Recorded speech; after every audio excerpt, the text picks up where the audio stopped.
Olá, tudo bem? Em primeiro lugar, seja bem-vindo. Obrigada aos novos inscritos, a todos vocês que me compartilham. O tema do vídeo de hoje é a relação entre os conservadores e a segurança pública. E por que é que eu vou falar disso?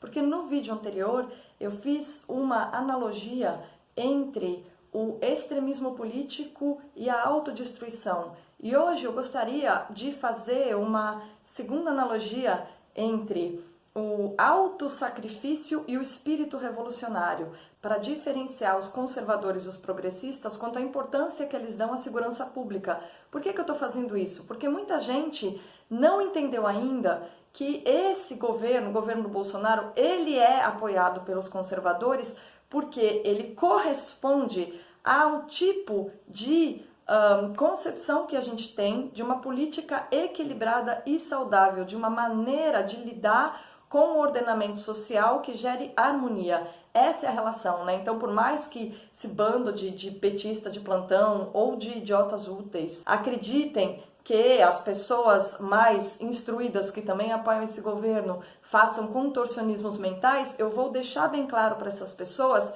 que essa questão da segurança pública e a maneira como os conservadores repudiam o autossacrifício como estratagema político é fundamental para que haja essa afinidade de mentalidade, né? Para que haja essa afinidade e esse apoio orgânico da base conservadora ao governo Bolsonaro, né? Que tem como pauta principal, como todo mundo sabe, a segurança pública e já trouxe resultados concretos de que tem trabalhado nessa área. Vocês sabem que o espírito revolucionário, ele tem como característica sacrificar uma estrutura presente em nome de um bem futuro.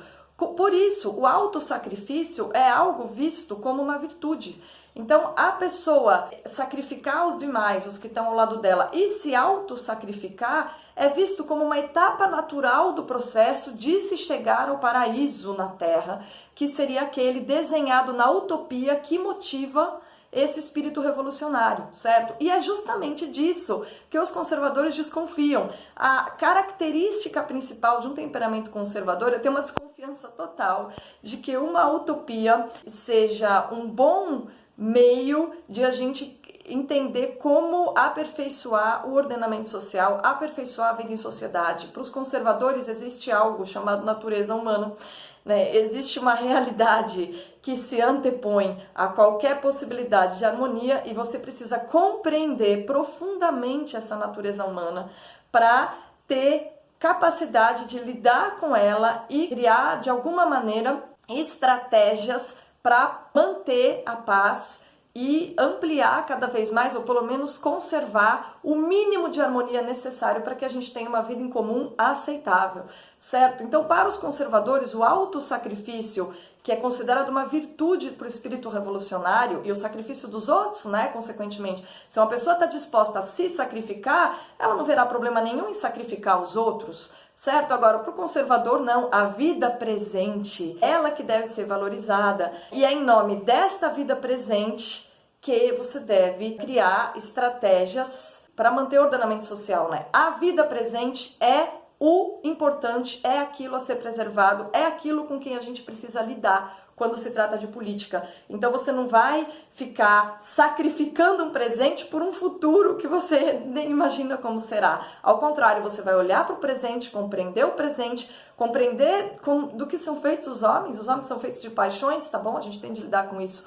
Como a gente pode aperfeiçoar o caráter, que é um exercício individual, né, para que a gente tenha uma sociedade menos violenta, certo? Então, os caminhos tem a ver com o conhecimento cada vez mais profundo na natureza humana, o autoconhecimento para saber como você não perturba o quadro social e sim integra-se harmonicamente a ele e, sobretudo, a preservação das vidas presentes. A concepção de sacrifício que é aceita e que é compreensível para os conservadores são os sacrifícios das paixões que interferem na vida do próximo. Então, quais são os sacrifícios considerados aceitáveis? Bom, você tem uma vida que não é, em termos de riqueza, a melhor possível, você vai conter a sua cobiça, por exemplo, para criar um patrimônio e legar a seu filho condições materiais, digamos assim,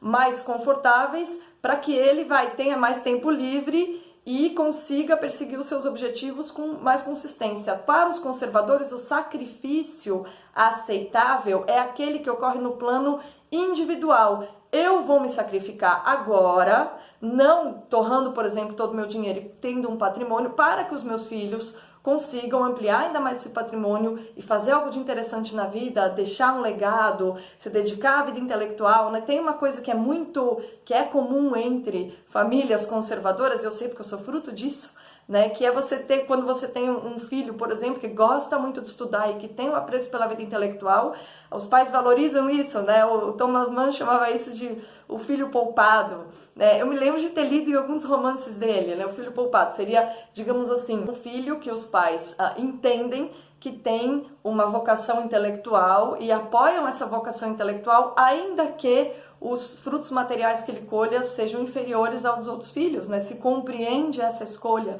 né? E se ampara da melhor maneira possível, permitindo que o filho se forme. Há um comum acordo na família que há um sacrifício para que esse filho, digamos, que tenha uma vocação intelectual, contribua mais amplamente para a sociedade. Da mesma maneira, a pessoa que tem uma vida intelectual faz uma série de sacrifícios, por exemplo, sabendo que ela não vai nunca ter uma remuneração super alta, porque a vida intelectual ela é feita de tal modo que você não vai necessariamente ser o filho mais rico da família, mas esse é um sacrifício que você faz para deixar um legado. Qual é esse legado? Conhecimento, certo? Do ponto de vista de uma pessoa que realmente se dedicou a compreender a verdade. Então, esses sacrifícios no plano privado que geram coisas belas, dignas de ser conservadas, são sacrifícios entendidos como positivos pelos conservadores, mas nunca o sacrifício da própria vida, muito menos da vida dos outros, né? Nem o autossacrifício, nem o sacrifício da vida dos outros. Por isso que os conservadores são fundamentalmente contra todo tipo de política pública que indiretamente promova destruição e autodestruição. E é nesse sentido que é muito chocante para nós, por exemplo, você ter aí deputados que defendam a ampliação e a criação de políticas públicas para apoiar a coisa dos transgêneros. Pra gente é um negócio absurdo, né? Dos transexuais, mas isso não tem cabimento, porque é uma forma de autodestruição. A gente tá vendo que é uma forma de autodestruição.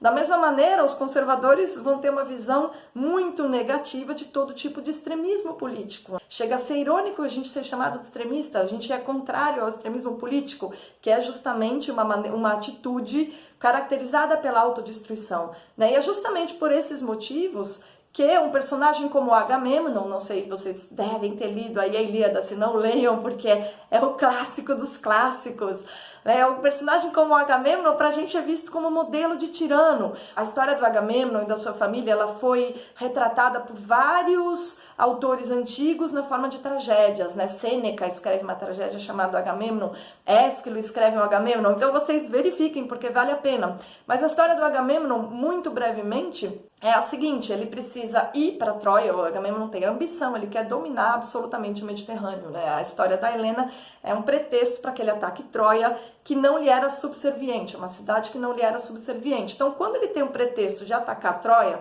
porque o Paris, digamos assim, rouba a mulher do seu irmão Menelau, ele fala: nossa, perfeito, vamos lá com tudo, que eu tô louco para atacar Troia. Só que ele fica parado, quando ele conseguiu reunir todas as tropas, reunir todos os gregos para fazer esse ataque, ele fica preso numa ilha porque ele não tem, o vento não sopra, o vento não está a favor. Ele fala: meu Deus do céu, o que eu preciso fazer? O que eu preciso fazer para que os ventos me ajudem? E aí, consultando o oráculo, ele descobre que ele precisa sacrificar uma sacerdotisa de Ártemis. E essa sacerdotisa de Ártemis, que deve ser sacrificada, ou seja, morta, para que os ventos o ajudem, é a sua filha Ifigênia. E aí a gente tem a tragédia Ifigênia em Aulis, né? E aí, na verdade, o que acontece? O que Agamemnon faz? Ele sacrifica, ele tapeia sua mulher Clitemnestra, dizendo: olha, eu consegui um casamento para Ifigênia, traga ela até aqui, que eu consegui um casamento brilhante para ela. Aí a Clitemnestra, enganada pelo marido, leva a filha. E aí o Agamemnon, ela vai vestida de noiva, aí o Agamemnon pega ela pela mão e começa a subir a colina onde que espera o sacrifício, e ele mesmo deve fazer o sacrifício, ou seja, ele deve degolar a própria filha, e ele sobe com ela, né, rumo ao altar onde ela deve ser sacrificada, e no meio do caminho, sem que a mulher, que a mãe da Ifigênia saiba lá embaixo, ele vai explicando para ela do que se trata. E ela, ela que é uma sacerdotisa, ela aceita aquilo, se deixa, né, degola a própria filha, e aí é só no momento que isso é feito que a mãe tem consciência do que aconteceu. E como vocês poderão ler consultando qualquer uma das tragédias que tem como temática esse drama de Agamemnon, você vai ver a sequência de desgraças que ocorrem a ele quando ele volta para casa. Você tem uma sequência de tragédias que o esperam por causa dessa atitude. Mas veja, por que Agamemnon é um grande tirano? Bom, se ele precisa sacrificar a própria filha em nome do projeto de poder, ele vai lá e sacrifica. Certo? Porque o poder para ele é mais importante do que a vida presente da filha, que é a sacerdotisa de Ártemis. E ele vai lá e passa a faca no pescoço dela. Esse é justamente o modelo de política que os conservadores vão considerar absolutamente deplorável. Se vocês repararem um elemento muito comum, né, do espírito revolucionário é a característica expansionista, né, esse projeto de poder expansionista que sacrifica exércitos e sacrifica as próprias vidas e outras vidas. E aí a gente tem quem é o grande modelo disso, é Napoleão. E quem foi Napoleão? O herdeiro da Revolução Francesa. E ele vai e se espalha pela Europa, né, e tem aquele exército todo movido pelo espírito revolucionário, um exército movido pelo auto-sacrifício e o sacrifício dos outros, em nome de impor um modelo que é o modelo napoleônico. Então é importante entender por que é que os conservadores têm um apreço tão grande pela pauta da segurança pública, porque ela vai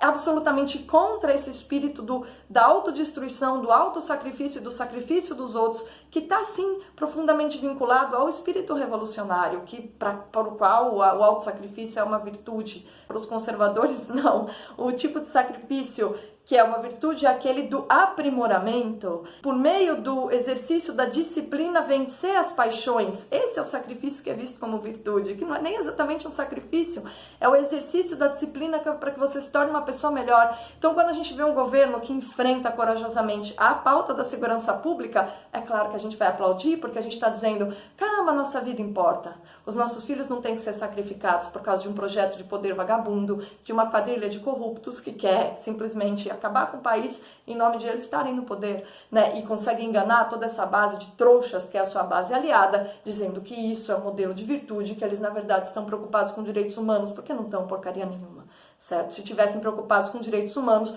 não se associariam ao poder paralelo chamado crime organizado. E o governo conservador é justamente aquele que vai conter o poder paralelo chamado crime organizado para manter e salvaguardar as vidas presentes de cada um dos indivíduos que formam a sociedade, de maneira a promover a harmonia. Então, por esse motivo, pelo fato de a segurança pública ser um tema tão importante para os conservadores e tá sendo tão bem aplicada e tão bem enfrentada por esse governo, o número de fevereiro da revista Esmeril, já aviso vocês, tem como tema a importância da segurança pública para os conservadores. A gente vai abordar esse tema de várias maneiras e a gente espera, com isso, fazer uma justa homenagem ao trabalho brilhante que o Sérgio Moro tem feito, colocando em prática a pauta da segurança pública, cuja personificação, por outro lado, é o próprio presidente Bolsonaro. A própria figura dele é tão associada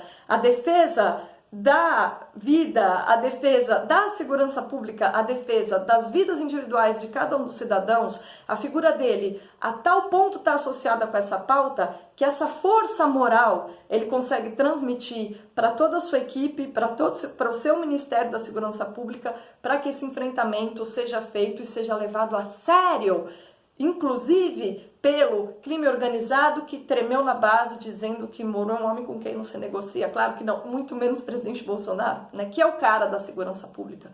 E por essa razão ele tem realmente o apoio da base conservadora. Não se trata de fanatismo, não se trata de extremismo, se trata de uma profunda afinidade quanto a um dos problemas políticos mais fundamentais, que é aquele da preservação da vida presente em nome de um futuro próspero, certo? Deixando que cada indivíduo, por meio do aprimoramento moral, faça o seu pequeno sacrifício em nome de seus filhos, mas não que se sacrifique vidas em nome de um projeto de poder. Isso nunca, isso nunca. Por isso, então, se você quiser, te convido a ler o número 5 da revista Esmeril, que sai agora, na semana que vem. Se você ainda não é assinante, visite o nosso site, faça a sua assinatura, que a gente vai enfrentar e mostrar por que é que a pauta da segurança pública é tão importante para os conservadores. De resto, obrigada aí pela companhia e até a próxima.